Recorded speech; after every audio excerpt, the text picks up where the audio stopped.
Hello everyone, this is Mamta from CAD NEST Nagar. Today we are discuss about the tools in Google SketchUp software. This is the large tools. It is a basic tools.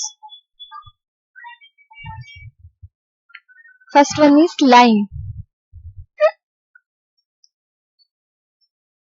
Like this. For the straight line, you can hold the press shift button.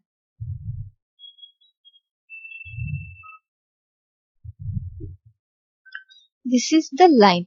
And next one is the free hand. Like this. This is for free hand.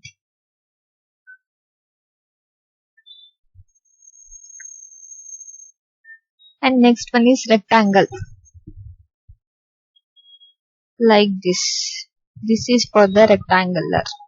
And this is rotated rectangle.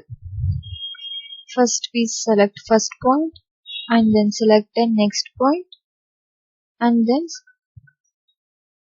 specify the angle. Like rotated shape. This is for the rotated rectangle. This is the some basic tools. Remaining tools we explain the next classes. For more video, please subscribe the channel. Thank you guys.